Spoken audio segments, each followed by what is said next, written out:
avez par exemple des politiciens, hein, il y a parfois des journalistes, au cause de la sanction, dès le jour où j'ai sanction, moi je travaille toujours en collaboration avec le CESAC et il faut renforcer vraiment cette collaboration. Dès qu'on voit que non, tel est convoqué, c'est un coup de fil qui arrive. Tout simplement parce qu'il travaille dans la chaîne et la télévision, il y a Kingani qui est politicien. Mais non, ça ne marche pas comme ça. Nous avons un tribunal des pairs qui doit juger des fautes professionnelles des journalistes.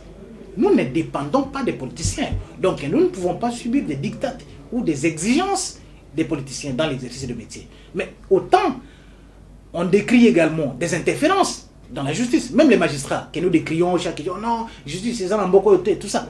Non, il y a des bons magistrats. Comme il y a des bons journalistes. Mais quel est le degré d'indépendance de telle ou telle personne face à certaines pesanteurs? Parce que la politique régente tout dans notre pays. Régente tout dans notre pays. Pour prospérer. Moi, je voulais organiser.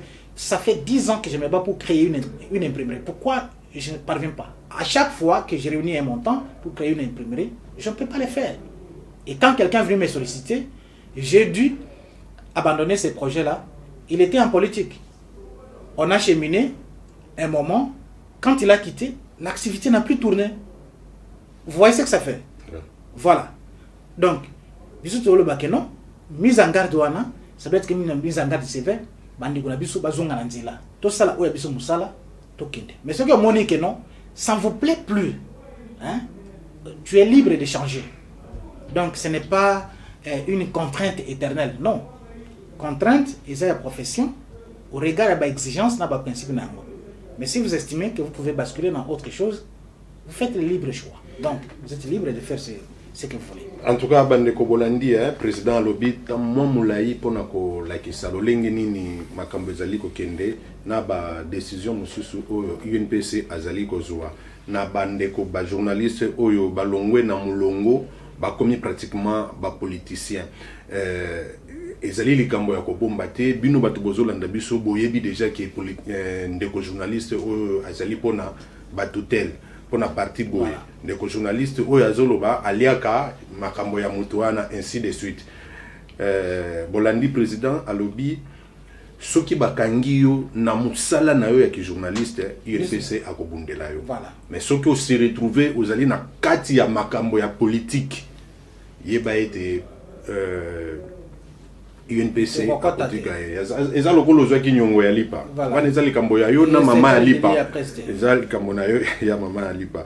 Bon président na nyonso ti koloba olobi ma makambo ebele mais na lingi na besoin nanu aspect moko tant mosusu na kozami bale misato mine na zo aspect moko lelo yo soki presque na biso déjà to monaki déjà vers les début 2000 presque na biso déjà comme ekokufa na oloba te que c'est ekufi complètement mais comme ko tambola na lolenge ya bien te lelo yo tokoki koloba ke avènement ya TNT et ko contribuer na makasi ya presse ou bien et ko tel sur son bouton na presse. Ça dépend de mon on ne peut pas aujourd'hui, l'innovation technologique est inarrêtable. Moi-même quand j'ai publié mon article de presse avant Isalaki, parce que moi tout mon parcours naïbika presse écrite, donc naïbi journal papier, mais aujourd'hui nous devons nous adapter. Il y a des médias en ligne, mais il faut faire la part des choses. Et là, ce n'est pas l'avènement de nouvelles technologies, c'est l'anarchie qui a plongé dans tous les secteurs de la vie. Mais ce qui est anarchie, à niveau, il y a UNPC, UNPC, pas non, UNPC n'a aucun pouvoir à contrôler la technologie. Ça, c'est, il faut que nous soyons clairs. Pour la technologie, nous sommes d'accord. Vous avez le ministère des PTT, vous avez les autres institutions de l'État. L'UNPC s'occupait des professionnels des médias. Donc, nous, on gère les professionnels des médias, mais nous ne gérons pas les médias, moins encore les contenus des médias. Voilà. Exemple, ça, c'est oui. Le CESAC est le régulateur. Moi, je suis l'UNPC, c'est l'auto-régulation. C'est ce que nous faisons. Donc, le CESAC, c'est une institution de l'État, l'UNPC, c'est une corporation indépendante. Nous ne sommes pas un service du ministère de la Communication. Mais nous ne sommes pas une institution de l'État. Alors, avènement, je reviens à votre question. Oui. Est-ce que TNT ne vient pas polluer l'environnement médiatique. Je peux dire avènement et mais il faut, cette question mérite d'être posée na bateau bazo kambabiso. Les institutions de l'État, le ministère de la Communication, tout ça, bateau bazo sa licence. Moi, je n'ai aucun pouvoir d'accorder une licence à une chaîne de télévision. Quelles sont les conditions pour créer une chaîne de télévision? Voilà. Je ne réponds pas à cette question parce que ce n'est pas dans mes attributions. Voilà. De par les textes qui régissent l'Union nationale de la presse du Congo. Mais qu'est-ce qui fait que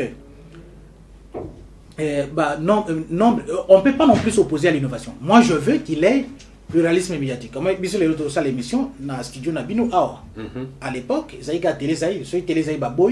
donc, voix multiple, un seul monde. Ça, il faut encourager. Et moi, j'encourage le pluralisme médiatique et la concurrence des médias.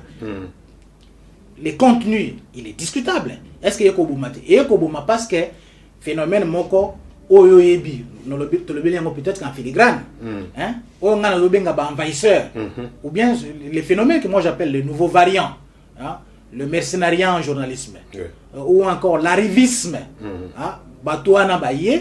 ce n'est pas pour faire en réalité le journalisme. Est-ce que vous savez que dans la plupart des provinces, les radios qu'on appelle les radios de proximité, les radios communautaires, sont tenues par les députés, les politiciens. Et ces radios-là n'émettent, moi-même l'expérience que j'ai tenté d'installer une radio en province, ça n'a pas marché. Parce qu'il n'y a pas d'électricité, il faut recruter un personnel, il faut payer des carburants chaque jour, il faut payer les taxes de l'État, il faut. Je n'ai pas pu tenir. Quand j'ai liquidé ça, qui l'a acheté? C'est un député. Et savez-vous comment ces radios fonctionnent? Ces radios ne fonctionnent que pendant les campagnes électorales. Sur une campagne ici, radio est catée. Ou bien sujet, radio est catée. Et vous voyez que ces rivalités-là, donc, bateau va créer des médias, ce ne sont pas, ils ne les ont pas créés dans la logique de l'entreprise de presse, mais ça va organe de propagande à Bango. Ce qui fait qu'ils entraînent également les professionnels des médias qui travaillent. Et je dis souvent aux journalistes, yo aux autres yo au sala musala na télévision songolo na radio pakala na journal yé aza président d'un parti politique musala na yango na ko sala politique mais yo eza musala na yote.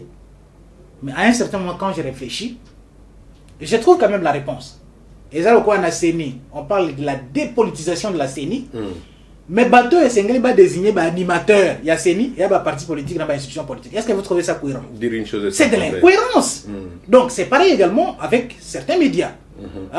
Les journalistes sont recrutés par les membres des partis politiques, par les responsables des partis politiques et qui ont leurs médias, qui ne font pas le travail des entreprises de presse, mais on connaît un parti politique, c'est la commercialité. Tu vois? Les médias que vous voyez, les grands médias, je peux citer les cas de Michael Bloomberg et Robert Murdoch, ce sont des hommes d'affaires qui ont investi. Berlusconi a investi dans les médias. C'est vrai qu'il est politicien à la fois, mais aussi homme d'affaires. Mais vous avez des gens qui ont investi dans les médias, qui ont mis les moyens pour faire prospérer les secteurs et gagner aussi des revenus. Mais les politiciens, quand ils investissent dans les médias, est-ce que c'est pour faire prospérer les entreprises de presse ou bien c'est pour leurs activités de militantisme et de propagande? C'est toute la différence et c'est toute la complexité aussi du problème. Donc le problème va largement au-delà des compétences de l'Union nationale de la presse du Congo. Et je vous dis, je reprends, les médias fonctionnent dans une dynamique structure socio-économique. De la société. Na lolenge makambo ezali ko kende na yokyo nyo surtout ezali ko influencer na ba réalité ya mboka. Est-ce que na mokolo lelo tokoki kolobake mokolo mosusu makoki pe ekoki kozala UNPCP a été ordre na secteur ya presse notamment ba envahisseur outi koloba wana moyen ya kotia bango pembeni penda? Oui, ba envahisseur wana tokotia bango pembeni. Et vous voyez que vous ne pouvez jamais exercer le métier d'avocat si vous n'avez pas un numéro d'ordre. Non. C'est pareil également pour les médecins, pour les architectes, les ingénieurs et consorts. Pourquoi les gens estiment que c'est dans la presse que tout le monde peut œuvrer comme il veut? C'est parce que la presse, il y a ordre des journalistes. Non, ordre des journalistes, c'est un problème. Pourquoi? Parce que les médecins ont suivi la même filière. Les avocats, vous ne pouvez pas être avocat si vous n'êtes pas passé par la faculté des droits. Mais je vous ai dit ici qu'il y a d'excellents journalistes, Oyo, Basali, juristes. Vous allez être économiste. C'est ça le problème. Nous, c'est une profession. De ce fait, créer un ordre des journalistes, c'est difficile. Mais, discipline à la corporation, oui. De par la loi de 81, il est dit que c'est l'Union nationale qui vous octroie la carte et la qualité du journaliste. Mais il y a des faiblesses. Hein? Il y a des faiblesses liées notamment, il y a des faiblesses structurelles. Oui. Maintenant, il y a tout ça. Il y a vivement les états généraux. Que ceux qui sont les états généraux, que tout zonga, il faut renforcer cette loi ou cette disposition. Que désormais, ceux qui ont l'équipe en abissoté, au Salim Moussalawa pouvaient être poursuivis pour usurpation des qualités. C'est possible. Usurpation. Mais comment, papa? Est-ce que yo bisomi balé, tu es un médecin, yo aussi un bistouri pour soigner un malade, pour être dans un hôpital? Tu auras des problèmes avec l'organisation des médecins. Pourquoi? Est-ce que toi, moi je suis journaliste de formation et de profession. Je ne peux pas me présenter dans un prétoire pour plaider en faveur de X ou Y parce que je ne suis pas qualifié. Pourquoi on estime que seul dans la presse que tout le monde peut faire ce qu'il veut sans remplir des conditions. Et à ce moment-là, nous allons saisir même la justice. On va travailler avec la justice. La justice et les institutions de l'État. Ceux qui basent le col imposteur, non reconnu, non revêtu par la qualité des journalistes, en train de prester poursuite judiciaire. C'est pour quand ces états généraux? Nous attendons le calendrier qui sera fixé par le ministère de la Communication. Ok, parlons un peu de la qualité de produits journalistiques. Quel est votre point de vue sur la qualité de tous les produits que les journalistes présentent? Sans être complaisant, je vous dis qu'en quantité, parce que j'encourage le pluralisme médiatique. Dans les journaux, les belé, dans les radio, la télévision, les médias en ligne, les belé. Mais je constate que la qualité, ils ont un côté. La preuve est que moi-même, j'ai eu à encadrer des stagiaires plusieurs fois. Je ne veux plus évaluer des stagiaires. Parce que quand je les évalue, le plus doué, moi aussi, j'apprends chaque jour. Oui. Mais les plus doués n'obtiennent pas généralement plus de 5 chez moi. Alors, on a les soutiens. Mais ça, ce n'est pas seulement, ça c'est un problème. Au niveau, par exemple, tu vois que non, la formation académique ou la formation scolaire, notre parcours scolaire, a un impact négatif également sur l'exercice du métier. Un journaliste, c'est un homme instruit. C'est un homme instruit. Il est qualifié. Mais quand vous avez des gens qui ne savent pas lire, ne savent pas écrire, ça pose réellement un problème. Nous, on a un problème de profession. Je suis désolé. Parce que nous, au niveau de l'Union, nous avons une commission de formation, mais des formations de mise à niveau, de renforcement des capacités. Mais vous ne faites pas trop écho sur ça. Si, mais à chaque fois, on publie des communiqués. Moi, je regarde, il y a même des groupes, des plateformes de l'UMPC. Quand vous postez une blague, vous voyez, et des insultes, des sujets polémiques. C'est pourquoi je vous ai dit au début de l'émission que non, les gens réagissent rapidement. Si vous savez qu'il y a une bourse d'études, que RFI et Reporters sans frontières. Oui. Au signé du communiqué, le ministre de la Communication et Médias m'a envoyé les documents pour me demander de faire un large écho. Depuis que nous avions affiché, ça fait une semaine, aucun journaliste, je vous dis aucun journaliste sur l'ensemble du territoire national ne m'a appelé et n'est passé au siège de l'Union pour voir quelles sont les conditions à remplir pour obtenir cette bourse d'études. En tout cas. Personne. Mais il suffit tout simplement de dire que non, à Fingi président UNPC, vous allez voir la plateforme voilà, des nombres de réactions à la minute. Donc ça, j'ai dit que non, toujours ça, Moussala. Mais les gens, vous savez, je le dis souvent, dans une société nivelée vers le bas, comme la nôtre, ne soyons pas complaisants, notre société est nivelée vers le bas. Le débat ne porte que sur des chiens écrasés. Sur les chiens écrasés. Des faits divers. Ça, c'est dans une société nivelée vers le bas. Afingi Motoboy, on a pasteur Aboye, Abimaina Koriste Naye. Apparemment, c'est ce qui nourrit l'actualité. Voilà. C'est ce qui est les Congolais. Oui. C'est la salle miracle, à Sanzi Mousselekete, tout ça. Ça, c'est une société nivelée vers le bas. Oui. Mais voilà, maintenant, je vous donne un exemple concret. UNPC, il y a des récompenses pour des journalistes, pour des bourses d'études. Les gens ne se bousculent pas à la porte. Pourquoi? Est-ce que. Voilà. Et il y a un problème, c'est ce que je voulais dire, entre un décalage entre la formation classique et l'exercice du métier. Et je suis désolé de le dire, l'Union n'a pas la vocation de remplacer l'école. l'union n'a pas la vocation de remplacer l'université. Mais ceux qui ont surtout et bandit pour la partie de la Kuna. Mais nous on fait quoi? Donc ça là, on a moyen, bon. Oui, oui. Dans nos recherches, nous avons aussi suivi, vous avez déposé un mémorandum auprès du ministre de la Communication avec plusieurs propositions de réformes dans le secteur de la presse. On peut avoir une idée sur les propositions et quelle a été la réaction du ministre? Non, le ministre, c'est un homme très ouvert. Hein. Ministre, la chance que nous avons, c'est d'avoir Mouyaya qui connaît les problèmes du métier, qui n'a pas vécu ailleurs et qui voit tout, qui connaît. Hein. Et nous faisons des propositions, notamment sur ces questions que nous avons soulevées avec vous. Les problèmes, par exemple, des moutons noirs. Les moutons noirs. Est-ce que vous avez vu que non, les gens qu'on appelle des moutons noirs, là, beaucoup d'entre eux n'ont jamais exercé le métier de journaliste. Moi, je peux vous citer, bon, pour des raisons de distance peut-être. Oui, oui, ok. Je connais un gars qui habite dans un coin de la capitale. Chaque matin, parce que le téléphone Android, les dictaphones ou les Nagra que moi j'avais utilisé, c'est largement dépassé. Et le téléphone Android aujourd'hui est à la portée de tout le monde. Vous pouvez filmer, balancer vos images, vous pouvez avoir les sons, tout ça écrit et faire ce que vous voulez. Mais moi je connais des gens qui n'ont jamais travaillé dans un organe de presse. Et je ne connais même pas leur profil. Vous le verrez que dans les activités. On sait que la plupart des activités auxquelles les journalistes prennent part se déroulent au centre-ville.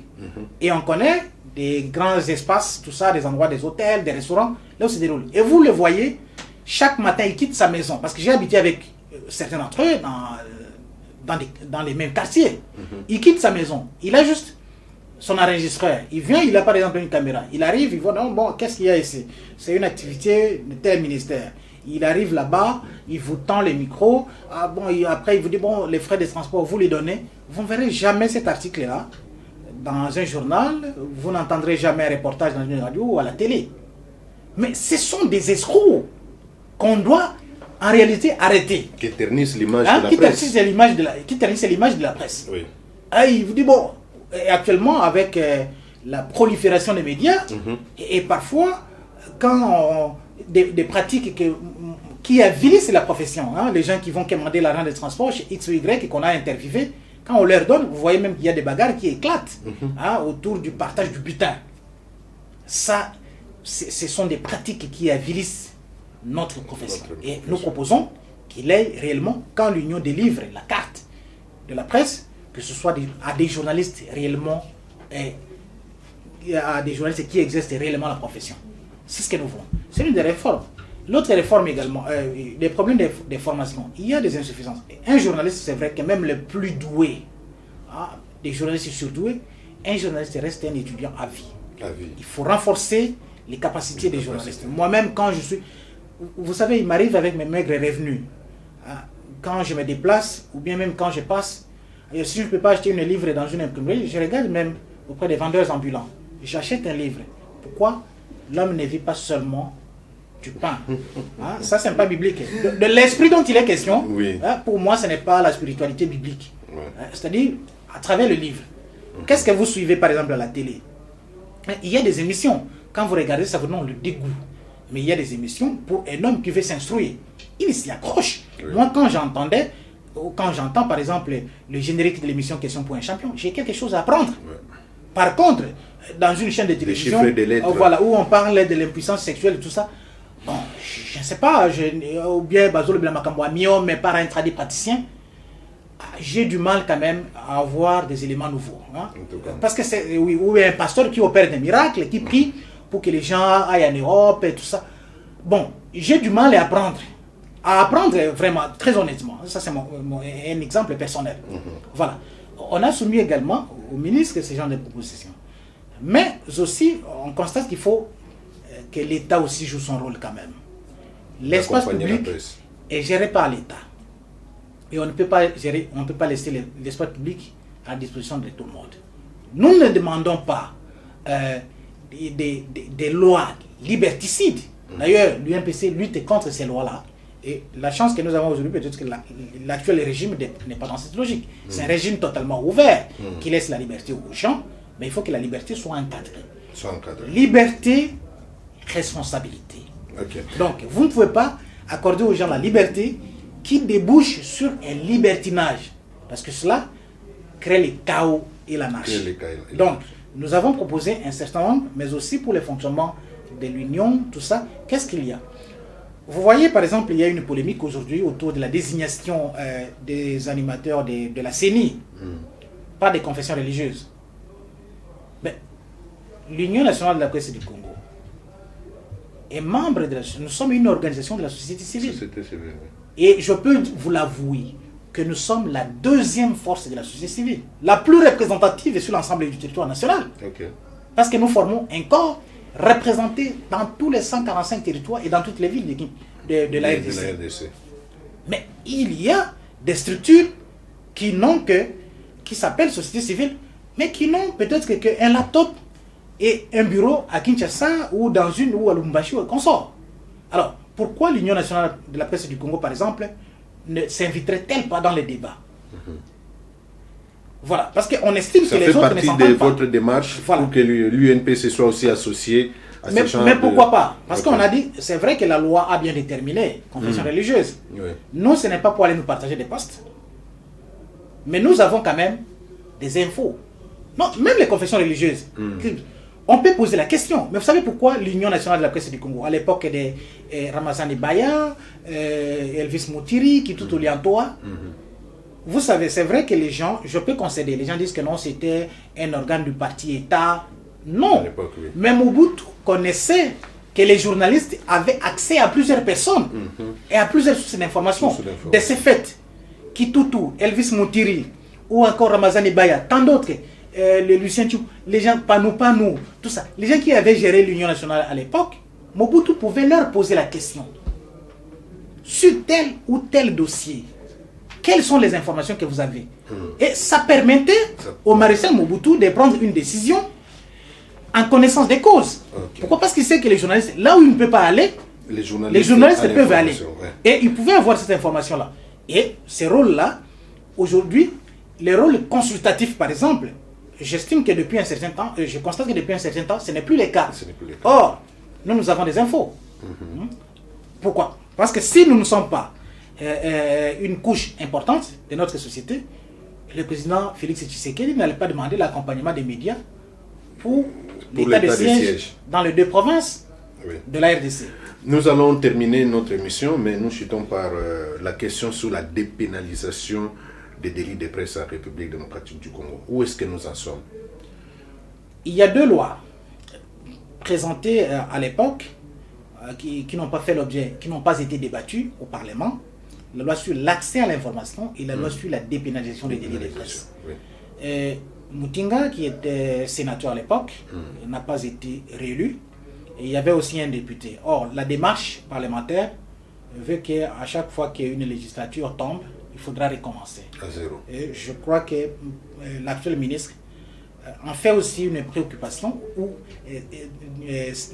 en fait aussi une préoccupation principale pour que ces deux lois soient adoptées. Mais la dépénalisation, parlons-en, j'entends souvent. Au départ, j'étais assez sceptique concernant la dépénalisation au regard du comportement déviant des journalistes dans un environnement d'anarchie. J'étais opposé. Mais en discutant avec les autres, j'ai fait des concessions pour dire oui, il faut dépénaliser. Mais dépénaliser pour qui? Dépénaliser pour les vrais professionnels, pour les bons journalistes. Parce qu'aujourd'hui, le mauvais journaliste a tendance à supplanter les bons journalistes. Et les bons journalistes est parfois méconnu, il est resté anonyme, il est ignoré, et ceux qui font de l'ostentation ou de l'extase, qui en réalité ne font pas un travail professionnel, le regard est tourné vers ceux-là. Et moi je dis, s'il faut dépénaliser, oui, dépénalisons pour protéger les bons journalistes, mais tout en renforçant le rôle de l'autorégulation, du tribunal des pairs. Un avocat, s'il a un problème de loyer avec son bailleur, il a plus peur d'être sanctionné par l'ordre national que par la justice ordinaire au niveau de l'état civil. est médecin, il estime que une condamnation en justice n'est pas plus grave que la radiation au niveau de sa corporation. Okay. Mais pas pour donner la licence à l'indiscipline des journalistes. Mais il faut renforcer la régulation et l'autorégulation que nous sommes. Si les sanctions sont efficaces au niveau de l'Union nationale de la presse du Congo et que tout le monde a peur du tribunal des pairs, en ce moment, on peut dépénaliser. Alors, on dépénalise pour les journalistes, mais il faut que nos sanctions, quand nous avions sanctionné, que le CISAC, que les institutions de l'État, la justice, sachent que nous avions réellement sanctionné, que personne ne se passe de ces sanctions-là. Voilà. Il n'y a aucune intervention.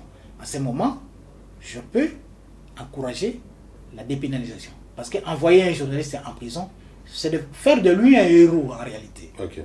Hein? Parce que vous avez la solidarité entre les membres et surtout dans l'exercice du métier va constituer une force importante pour soutenir les confrères. Par contre, au niveau de la corporation, s'il y a une sanction qui tombe et que tout le monde la respecte, vous allez voir qu'il y aura moins de dégâts dans l'exercice du métier. Voilà, la dépénalisation, oui, mais à quelles conditions? À quelles conditions? Voilà, nous sommes arrivés à la fin de votre émission. Très chers téléspectateurs de Congo Essengo Officiel Plus Télévision, aujourd'hui nous avons reçu notre président, nous les journalistes, le président de l'Union nationale de la presse congolaise. Il s'appelle Gabi Kouba. Vous l'avez suivi. Il a été très clair sur beaucoup de questions, notamment les désordres qui tendent à régner dans le secteur, les moutons noirs, ce que nous appelons régulièrement Kinshasa les tembe-tembe, des gens sans identité professionnelle. Ce sont ceux-là qui créent les troubles, qui créent la confusion dans notre métier, dans notre profession. Moi-même, j'en ai vécu il n'y a pas 3 semaines passées. J'ai convoqué 4 organes de presse, mais je me suis retrouvé avec 67. Donc, les 4 officiellement invités, plus 63 moutons noirs. À la fin, c'était question de changer. Heureusement que je suis dans la logique du président. Il n'y a plus le temps de discuter avec des gens qui vous créent. Moi, je parle de l'épuration professionnelle. Le terme est peut-être inapproprié, si vous voulez, utiliser assainissement, mais moi, je veux une épuration professionnelle. Épuration professionnelle. Merci beaucoup, Président. Ça a été un grand plaisir pour nous de vous avoir. Nous espérons que prochainement, on peut aborder cette fois-là des questions politiques. Bon, des questions politiques avec moi, je ne suis pas assez à l'aise pour aborder des questions politiques. Votre analyse? Bon, moi, je suis journaliste économique. Okay. Donc, très sincèrement, chacun de nous a son domaine de prédilection. A un domaine de prédilection. Donc, sur des questions politiques, je ne suis pas à l'aise. Ok. Merci beaucoup, Président. C'est moi qui vous remercie. Ok.